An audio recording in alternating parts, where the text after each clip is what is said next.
The scream didn't come from anything human. I knew that immediately, though I've spent 12 years as a ranger in these Appalachian mountains and heard sounds that should have prepared me for almost anything. But this wasn't a sound I could place into any catalog of wildlife calls. Not a mountain lion's wail, not a dying elk, not even the unholy shriek of a bobcat in territorial rage. This was something that made my nervous system reject its own conclusions. I was 3 miles deep into the Blackwater Gorge, alone, running a trail survey in the pre-dawn darkness when I heard it.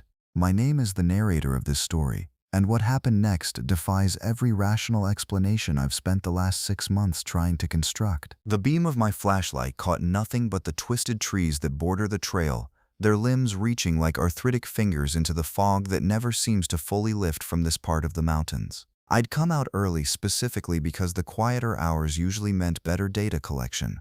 Fewer hikers, fewer variables, just the ancient landscape and my equipment. The silence at 4 in the morning is profound here. It's the kind of silence that feels like presence. I stopped walking immediately after that first scream. Protocol dictates I should have radioed it in, called for backup, initiated a search and rescue response. Instead, I did what so many people do when confronted with the inexplicable. I waited. I listened. I tried to rationalize. Then it came again, closer this time. It wasn't a scream anymore. It was worse.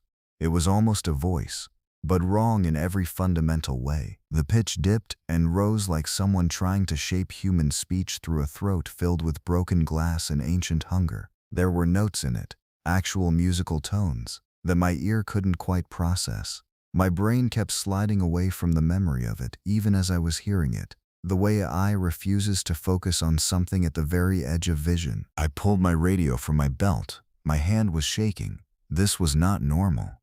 The Appalachian Mountains are not kind, but they're generally predictable in their cruelty. We get bears, we get cougars, we get freak weather and lost hikers and the occasional genuine tragedy that comes from miscalculation and human error. We don't get inexplicable sounds that make your spine feel like it's trying to exit your body through your skin. The static came to life immediately. Marcus at the station. Ranger Walsh, go ahead. I opened my mouth to report the sound, to request backup, to make this official. Instead, I heard myself say, possible animal distress, Blackwater Gorge. I'm going to investigate. Marcus hesitated. Walsh, it's 0400 hours. What kind of distress call? Unidentified. Could be a trapped deer. Could be an injured wildlife. I'll report back in 20 minutes. That was the lie I told that morning. That was the moment when I stepped off the path of reasonable action and into something that would come to define the rest of my life in these mountains. I moved deeper into the gorge. The fog grew thicker as I descended, the beam of my flashlight diffusing into a white glow that illuminated nothing and everything simultaneously. The Blackwater Trail drops steeply into the gorge's heart, a place where the geology fractures into stone formations that geologists called the Devil's Staircase. I'd never found that name particularly reassuring. Then I saw the deer. It was a doe, a relatively young one based on her size, and she was still alive. Still was the operative word. What remained of her hung suspended in the lower branches of a skeletal oak, her body twisted at angles that suggested deliberate breaking rather than any natural trauma. The smell hit me before my mind could fully process what I was seeing. Not rot, not death, but something worse. Something chemical, acetic, like her flesh was still dissolving even after the violence had stopped. I forced myself closer, forcing the beam of my light across her form, cataloging details even as my training was screaming at me to retreat. The skin was stripped in precise patterns. The legs weren't there anymore, and I understood suddenly that whatever had taken them had done so while the animal was still breathing. I was still processing this horror when I heard the breathing. It came from above and behind me, deeper in the fog.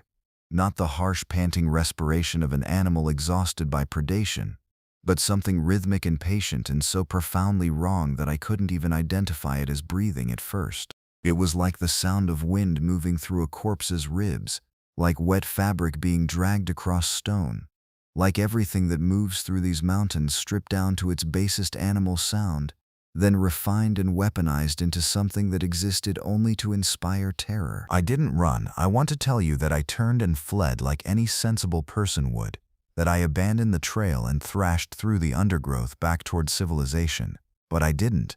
I stood there, my light cutting uselessly through the fog, and I waited. The breathing grew closer, and then, impossibly, I heard a voice. Not the horrible wailing from before, but actual words. Fractured and layered as if multiple voices were speaking in unison but distinctly attempting human language. Ranger. It knew what I was. My radio crackled to life. Marcus checking in. Walsh, 10-minute check-in. What's your status? I tried to speak. My jaw wouldn't respond. I was locked in place, watching the fog, waiting for the shape that must accompany such a presence to finally resolve into visibility. Walsh, come back. I hit the transmit button. I found something, I managed. Something dead. Something that killed something else. Roger that. Requesting confirmation on your status. You okay? I looked down at the doe again. I'm fine. Just surprised by the condition of the remains. I'm going to photograph and file a report. Copy. Return to base at 0530.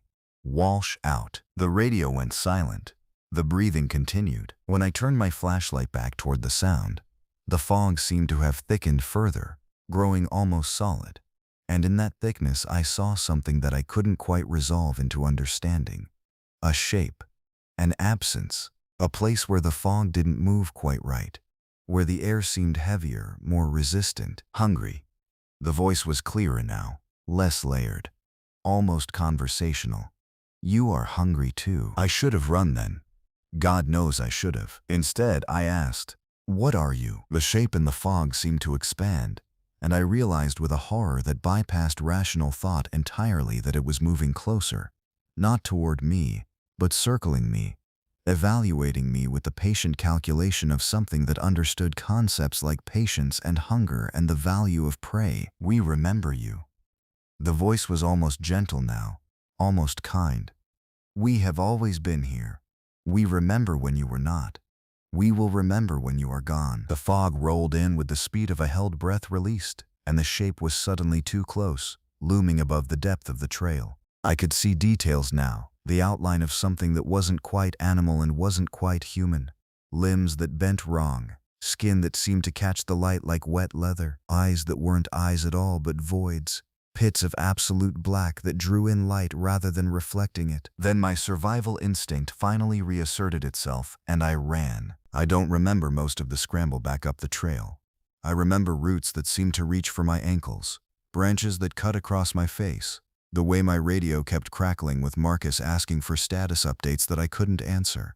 I remember the moment when I burst from the gorge line and the fog released me like a creature spitting out something foul. I remember reaching my truck and sitting in the cab with both doors locked, my hands shaking so violently I couldn't insert the key into the ignition.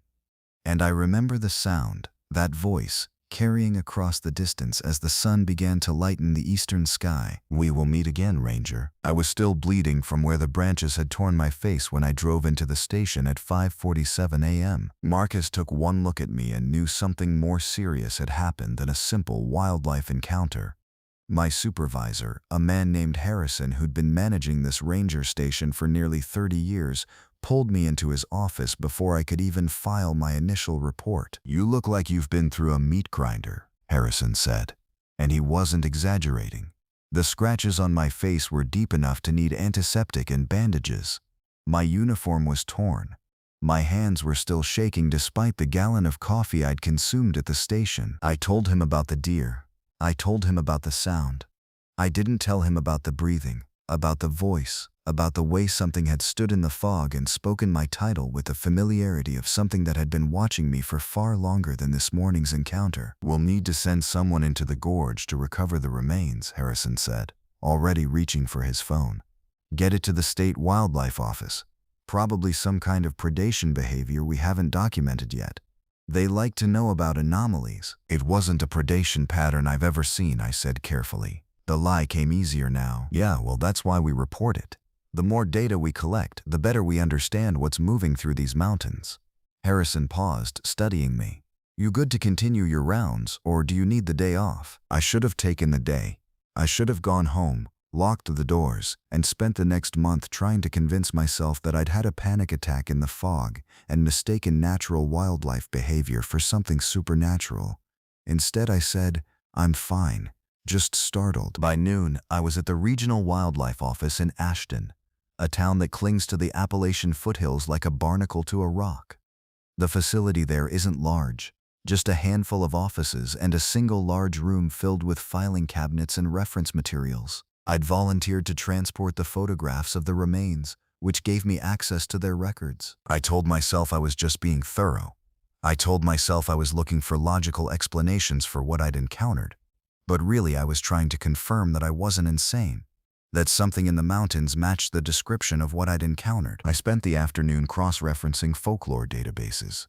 The state office had a surprising amount of material dedicated to Appalachian cryptids and local legends. There were files on Bigfoot sightings, on Mothman encounters from the West Virginia incidents, on the Jersey Devil and various other creatures that occupied the space between wildlife science and folk mythology. It was around 3 p.m. when I found the references to the Wendigo. The material wasn't extensive, mostly historical accounts drawn from Anishinaabe and Algonquian tribal records, mixed with scattered historical accounts from settler narratives. But one detail made my blood run cold. The Wendigo, according to the legends, was a creature born from starvation and desperation. It was a cannibal spirit, drawn to regions where winter hunger had driven people to unspeakable acts. More disturbing than that, the accounts suggested that a Wendigo wasn't just a creature, it was a curse that could be transmitted through consuming human flesh, that once the hunger took root in a person, they could become a Wendigo themselves. But the Wendigo was supposed to be a northern phenomenon. The legends originated in the Great Lakes region, in areas where brutal winters and isolation had spawned stories of creatures born from human desperation. What would it be doing in the Appalachian Mountains? I found the answer in a file labeled with a single word, Shenandoah. The account was from 1887, a settler named Caleb Morrison who had documented an encounter in what would later become Shenandoah National Park. He described a creature that matched every detail of what the indigenous traditions claimed about the Wendigo.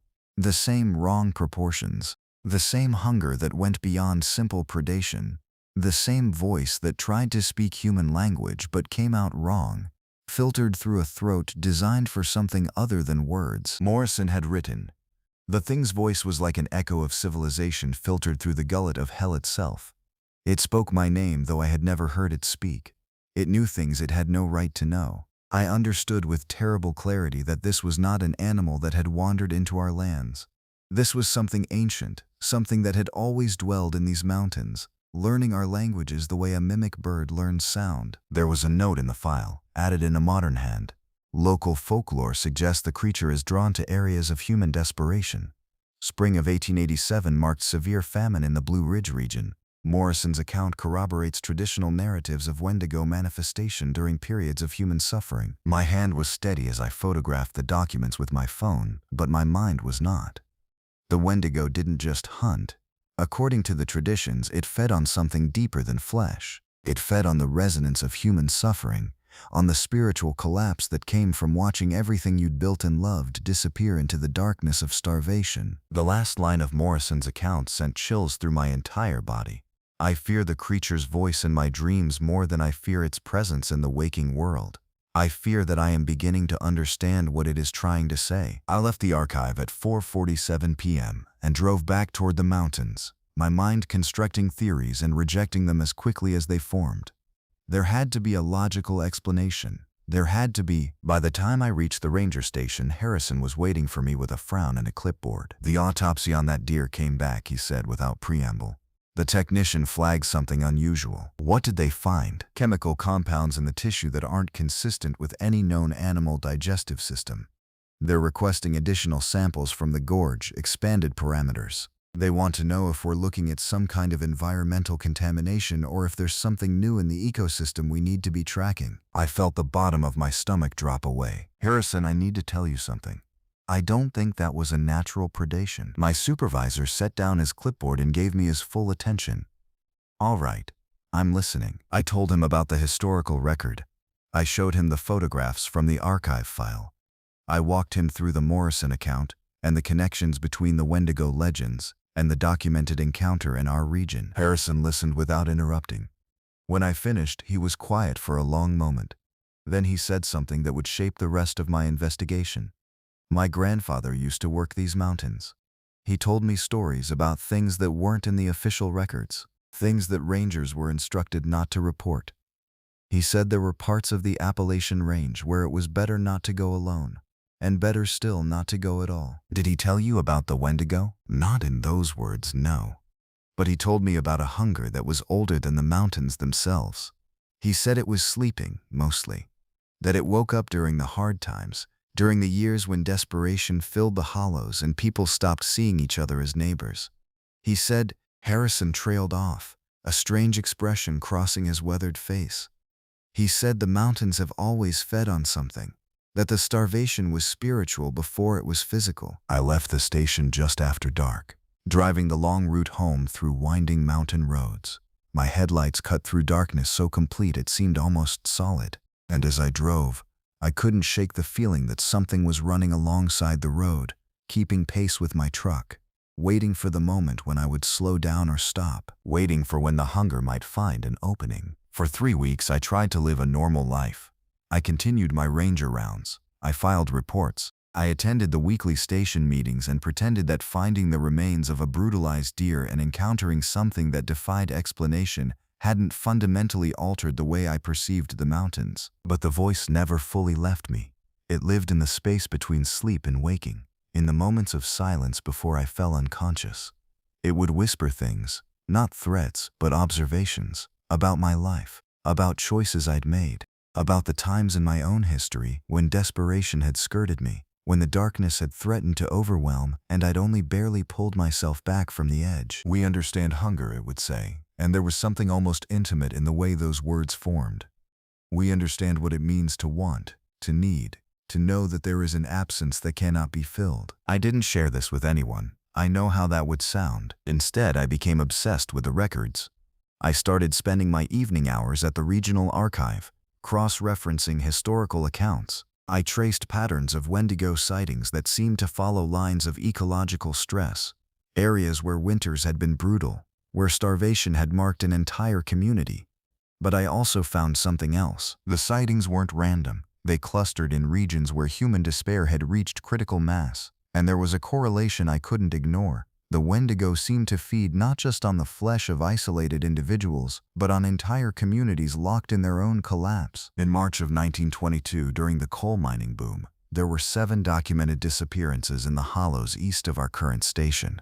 The reports were vague: hikers gone missing, miners who didn't return from claims in remote areas. But a journal entry from a parish minister documented a sermon he'd given about a corruption in the mountains, about people behaving in ways that suggested they were becoming something other than human. In 1963, during a particularly harsh winter, there were 3 confirmed cannibalism incidents in the same region, separated by more than 50 miles but following an eerie pattern. Each instance involved individuals found alone after 3 or 4 days of reported isolation, found with evidence of having consumed raw flesh. The official reports cited starvation and psychological breakdown, but the details were disturbing in their similarity. The victims had all claimed to hear voices in the mountains. All had claimed to understand, finally, what the hunger was trying to communicate. And in 1987, almost exactly 100 years after Morrison's encounter, there was a final cluster of incidents.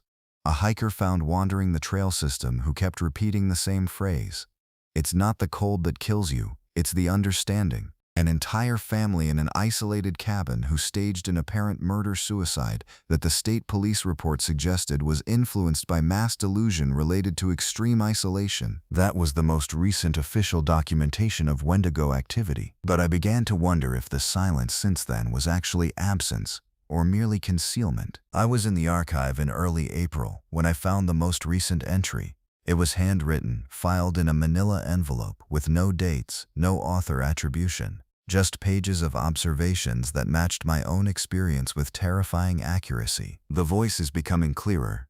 I believe it is learning from me. It is teaching me. The ranger recalls his own moments of hunger, not physical hunger but spiritual emptiness. He understands that the mountains have many hollows, and not all of them are carved from stone. Some are carved from the human heart. The creature showed me something today, a vision, or perhaps a memory so ancient it predates language. I saw the mountains as they were before language, before civilization. I saw what dwelt in the deep hollows before humans came with their desperate need to name and catalog and control. And I understood that the Wendigo is not an invasion into the mountains. The mountains are an invasion into the Wendigo's world. It is not evil, I think. It is simply hungry in a way that has nothing to do with meat or blood. It is hungry for understanding. It is lonely in a way that spans centuries. My hands were shaking as I read those words, because I recognized the handwriting. It was mine, or rather, it would be mine. I've never written those observations. Yet the ink on the page was fresh enough that I could smell it, and the content detailed encounters I hadn't yet experienced, conversations I hadn't yet had. I left the archive running, that thought burning in my mind like a fever. If those observations were really written in my handwriting, then either someone was deliberately imitating my script with impossible precision, or something far more disturbing was true. Something about causality had broken. Something about the Wendigo's influence extended beyond simple predation. That night, I went back to Blackwater Gorge. I told myself I was conducting research. I told myself I was gathering data. But really, I was answering the call that had been growing stronger for 3 weeks. That whisper that had been patient and insistent and increasingly difficult to ignore. I arrived just after midnight, parking at the edge of the trail, hiking in with only my flashlight and a knife I'd pulled from my kitchen drawer before leaving my house. It was an absurd weapon against anything that could do what I'd witnessed, but holding it made me feel less defenseless. The fog was waiting. It rolled down the mountainside like something with purpose, gathering around me within minutes of my arrival at the gorge's edge. And as it thickened, the voice resolved from whisper to clarity. You came back, you understand now. You are ready to listen. I should have turned and run.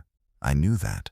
Some part of my mind was screaming at me to flee, to break radio silence and call for a full emergency response. But I was transfixed by the calm certainty in that voice. It wasn't threatening. It was almost welcoming. What do you want from me? I asked aloud. The shape in the fog became visible. That same wrongness of proportion and being. Those eyes that consumed light rather than reflecting it. But this time, I didn't feel pure terror. I felt something else. Something closer to understanding. We want you to know what we know. To remember what the mountains remember. The civilizations that came before. The hollows filled with starvation and desperation. The mountains are old. And the mountains are hungry, and they have been waiting for someone who could translate between the human world and the world beneath. Translation of what? Of the hunger itself. The creature moved closer, and I realized that its voice was no longer mangled and layered. It was speaking with perfect clarity, perfect human inflection. You are drawn to narrate the stories of the mountains, to transform them into words that carry meaning. We need someone who can do that. We need someone to tell the world that the hunger here is not malevolent. It is simply ancient and lonely and desperate for understanding. I looked at those void eyes, and for the first time I considered the possibility that I might be in the presence of something that wasn't trying to kill me. That might have been the most dangerous moment of all. I spent the night at the gorge. I don't have a clear memory of what happened during those hours, whether we actually spoke, whether the conversations I remember were real, or constructed entirely from my own mind's attempt to rationalize the irrational. But by the time dawn broke and the fog receded, something fundamental had changed in me. The Wendigo, if that's what it was, if names even applied to something so far outside human comprehension, had shown me things, memories or visions, or perhaps direct knowledge downloaded directly into my consciousness like information uploaded into a computer. I saw the mountains as they had existed for millions of years. I saw the moment when the first human desperation had entered the hollows, when the first person had looked at starvation and made a choice that changed them fundamentally. And I understood with terrible clarity that the creature had been waiting, not hunting, waiting. Waiting for someone who could narrate its existence, who could carry its story from the wilderness into the human world in a way that wouldn't trigger the automatic rejection of reason. I reported to the station at my normal time. Marcus was working the radio, and he flagged me immediately. "Walsh, where were you last night? You went off the grid around 2100 hours. Equipment malfunction, I said smoothly. Had to hike back to the truck to get a replacement unit. I'll file a maintenance report. The lie came easily now, and I realized that was part of what the Wendigo had done to me. It had opened channels of deception so naturally that I could barely feel myself lying anymore. Over the following weeks, I continued to work. I continued to file reports. I continued to move through my life in a way that appeared normal from the outside. But I was also writing. Every evening, I would sit at my kitchen table and I would produce pages of observations about the mountains, about the patterns of desperation that seemed to move through the hollows like a contagion, about the way the terrain itself seemed to shape human experience towards starvation and isolation. I began to understand what the creature actually wanted. It wasn't hunger for flesh. The doe in the gorge had just been a teaching tool, a demonstration of what the Wendigo was capable of. What it actually wanted was far more sophisticated and far more disturbing. It wanted to be understood. The creature existed in a state of profound isolation. It had been present in the mountains for as long as the mountains themselves had existed, moving through the hollows and the deep places, feeding on the spiritual collapse of desperate humans, but never truly communicating, never truly being seen for what it was, rather than as a monster to be feared and hunted. The Wendigo wasn't evil. That was the revelation. Evil requires choice, requires moral agency, requires the kind of intentionality that only consciousness can provide. The Wendigo was simply a force of nature, as natural to the Appalachian Mountains as the autumn leaf turn or the spring flood. It was hunger incarnate, yes, but it was also intelligence. It was consciousness that had evolved over millennia in the deep places where human despair pooled like water in a depression, and it had decided that I was the vessel through which it would finally make itself known. I tried to resist. I really did. There were nights when I would lie in bed and feel the weight of what was happening to me, the slow transformation of my mind as the boundaries between my thoughts and the creature's communications grew increasingly blurred. I considered going to someone for help. Harrison, maybe. Or a professional who might be able to help me understand what was happening to my mind. But I also understood that no one would believe me. And more importantly, I understood that the creature wasn't doing anything to me that I didn't on some level want done. It was offering me purpose. It was offering me a reason to exist in these mountains that went beyond the routine of ranger duties and wildlife surveys. It was offering me meaning. By May, I had filled 7 notebooks with observations and narratives about the Wendigo and its relationship to the Appalachian Mountains. I had documented the historical record, traced the patterns of despair that seemed to activate its presence, and created a comprehensive narrative of a consciousness that existed parallel to human consciousness, touching it at points of weakness and desperation. And one evening, sitting at the overlook above Blackwater Gorge, I realized that I was no longer afraid. The voice came to me as I watched the sun set behind distant ridgelines, painting the hollows in shades of purple and deep blue. You understand now. You are almost ready. Ready for what? I asked aloud, though I already knew the answer. Ready to become us? Ready to translate your hunger into the hunger of the mountains. You have documented us, narrated us, brought us into the realm of language and human consciousness. But the final translation requires more. It requires that you step across the threshold, that you consume what you will, that you understand hunger not as external force but as internal transformation. I thought of Morrison's final account, of the family in the cabin in 1987, of all the documented instances where human desperation had tipped into something darker, something the medical and legal establishments had tried to explain away as starvation-induced psychosis. If I do this, I said slowly, if I allow the transformation, what happens to me? You become the voice of the mountains. You become the translation between worlds. You become hunger with purpose, consciousness with direction. You become what the Wendigo has been waiting for, not a victim, not prey, but a partner in the work of making itself understood. The temptation in those words was almost overwhelming. To transcend the mundane boundaries of human existence. To become something greater, something with meaning that spans centuries. But I also understood, in that moment, what the creature had hidden from me during our prior encounters. The transformation wasn't evolution, it was consumption. The Wendigo didn't partner with humans. It incorporated them, dissolved them into itself, used their consciousness as a tool to better understand and infiltrate the human world while erasing the human that had once existed. And it would do this to others, to Harrison, to Marcus, to anyone else in these mountains who let their guard down, who allowed themselves a moment of connection with the strange presence that dwelt in the deep hollows. I looked out at the mountains I'd dedicated 12 years of my life to protecting, and I made my choice. I reported myself to Harrison the next morning. I told him everything. The encounter, the voice, the notebooks, the way I could feel the creature's presence moving through my thoughts like water seeping into stone. I expected him to call for a psychological evaluation. Instead, he listened to my entire account, and when I finished, he stood and walked to a locked cabinet in his office. From it, he withdrew a journal, worn, old, dating back to the 1960s based on the year written on the cover. "This belonged to my grandfather," he said quietly. "He left it to me before he died. Told me to read it only if I ever encountered something in these mountains that defied explanation." He documented his own encounters with the Wendigo, and he documented what had to be done about it. The solution was harsh and absolute. The Wendigo existed in a state of partial manifestation, dwelling between the physical and the purely spiritual. It couldn't truly die, not in any conventional sense, but it could be denied access to consciousness.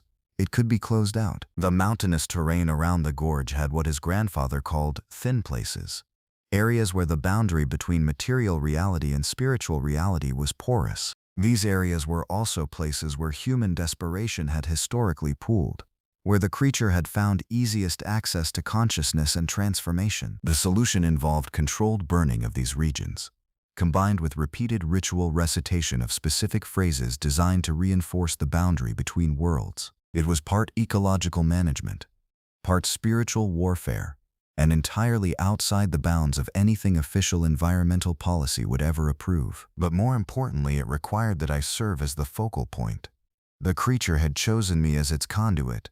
That connection had to be destroyed, and it couldn't be destroyed without my cooperation. I had to willingly break the linkage, had to consciously reject the narrative I'd been constructing, had to step back from the threshold. That night, I returned to Blackwater Gorge alone.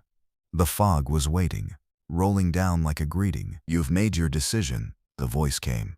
Not a question, but a statement. "I have," I said. "And I'm going to spend the rest of my life making sure that connection is never re-established. I'm going to tend these mountains in a way that denies you the access you've been seeking. I'm going to work with others like Harrison, like the family that's been guarding this secret for generations, to keep the boundary intact." There was a moment of profound silence.